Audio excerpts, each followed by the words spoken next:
7h-10h sur Radio Courtoisie, suivez la ligne droite. Bonjour Juliette Briens. Bonjour tout le monde, une nouvelle semaine qui commence. Mais oui, nous sommes heureux. Bonjour Louis Rigaudière. Bonjour aux auditeurs, bonjour Juliette. Nous sommes avec Adèle Rosner et Franck, Marie Falicon qui nous rejoindra dans un instant. Alors Juliette, aujourd'hui, vous nous parlez d'une nouvelle... Elle est en retard.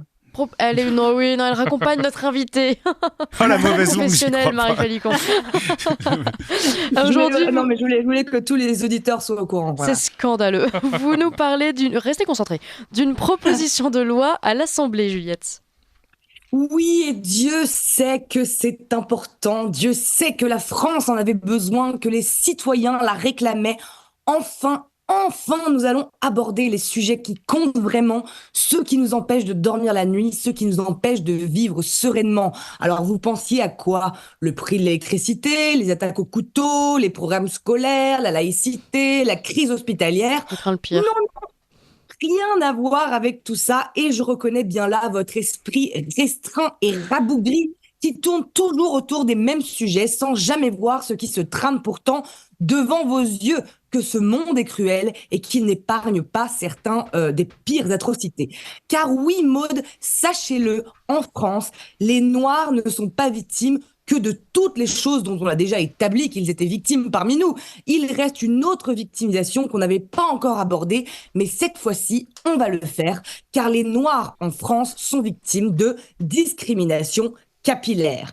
Et oui, c'est terrible, c'est un fléau qui s'abat sur eux.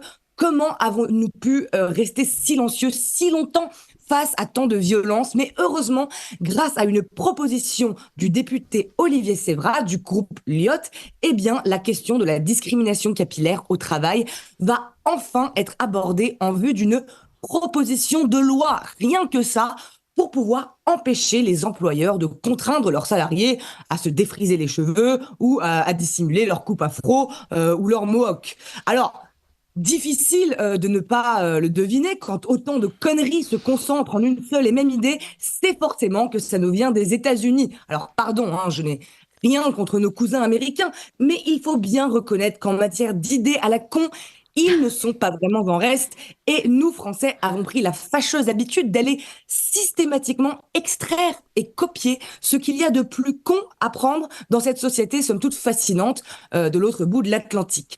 Bref, la proposition de loi, elle est bien française et elle sera débattue le 24 mars à l'Assemblée nationale. Alors, qu'est-ce qu'elle prévoit exactement, cette loi?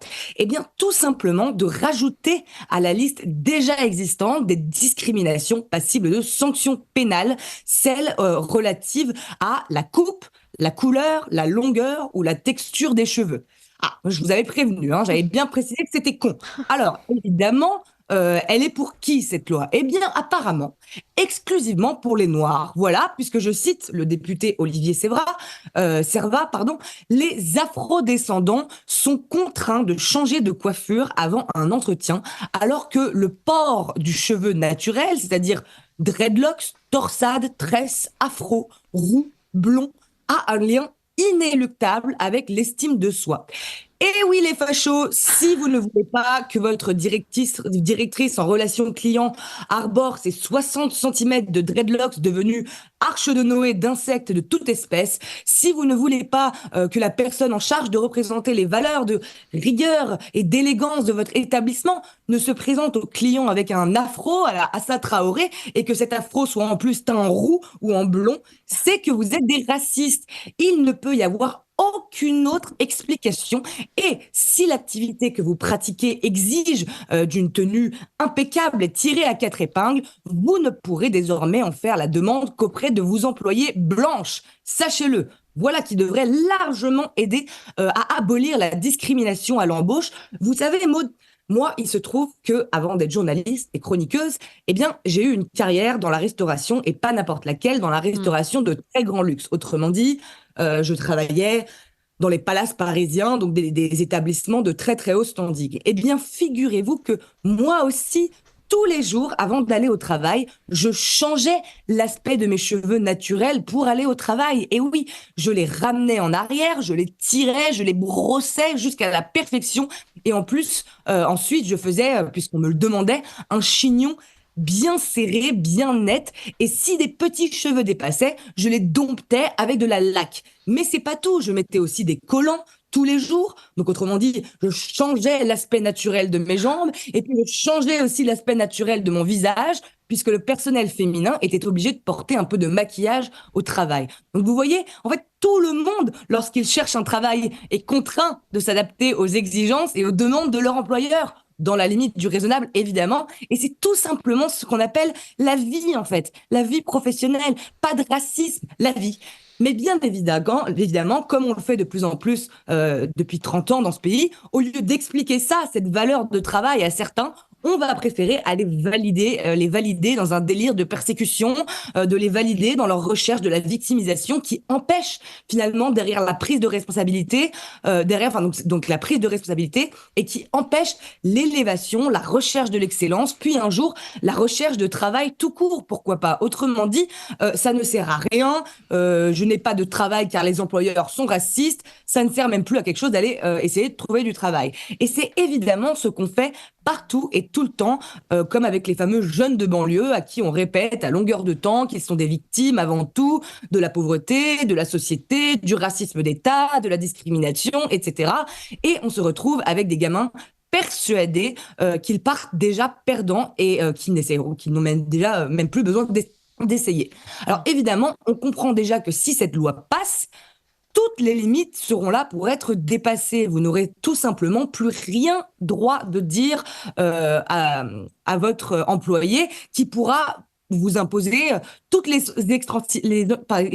toutes les excentricités capillaires possibles et imaginables et auxquelles vous serez dans l'obligation d'accepter et je dirais même plus de célébrer si vous ne voulez pas qu'on vous rattrape par le cou, que vous rattrape par le cou la police de l'inclusivité qui évidemment veille au grain et fera s'il le faut de l'afro-roux un cheval de bataille jusqu'au bout.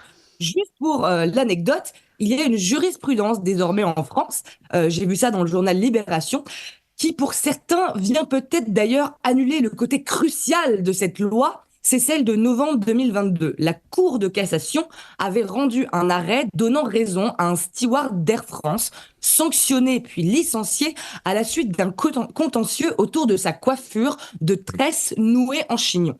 Sauf que les juges dans cette affaire, n'avait pas donné raison aux stewards sur le racisme, mais bien sur la discrimination liée au sexe. Et oui, car ce steward était un homme, et que chez Air France, les femmes sont autorisées à porter leur tresse africaine en chignon, mais pas les hommes. Alors vous allez me dire, normal. Eh ben non. Plus maintenant, les juges de la Cour de cassation ont ouvert déjà la boîte de Pandore avec leurs décisions. Je cite les conclusions de l'arrêt. Dans les conclusions de l'arrêt, on peut en effet lire donc que les agissements d'Air France relèvent d'une discrimination fondée sur la perception sociale de l'apparence physique des genres masculins et féminins, laquelle ne peut constituer une exigence professionnelle véritable et déterminante, justifiant une différence de traitement relative à la coiffure entre les femmes et les hommes. Voilà, et donc à partir de là, tout est possible. Vos employés masculins pourraient bien se ramener en jupe, pantalon haut, avec des boucles d'oreilles, les cheveux jusqu'aux fesses. Rien ne saurait les en arrêter aux yeux de la loi. Et évidemment, ce qui est drôle ici, c'est que c'est de cet arrêt que certains militants antiracistes tirent la conclusion qu'il faut aller bien plus loin en ratifiant une loi sur la discrimination capillaire, car, et là, je vais citer carrément Rokhaya Diallo, puisqu'on ne saurait se priver d'une voix aussi experte en la matière, eh bien, je cite, le fait que le steward ait gagné sur la reconnaissance d'une discrimination liée au genre montre bien que la question raciale a ici été complètement invisibilisée. En l'occurrence, il avait bien été sanctionné non pas sur une problématique relative au genre, mais bien parce que le type de coiffure induit par les cheveux crépus est considéré comme pas propre et pas professionnel. Alors ça, évidemment, c'est elle qui le dit, que ce soit totalement faux ou pas, elle n'en a cure. Peu importe que le règlement interne de Air France ait été très clair à l'époque et autorisait bien les tresses africaines en chignon pour les femmes, Rokhaya Diallo les accusera quand même de racisme et continuera à promouvoir cette loi d'une débilité et d'une inutilité profonde. Mais pour elle, et son combat pour la destruction globale, c'est une étape cruciale à passer comme une autre. C'est Voilà. lunaire, Juliette Briens.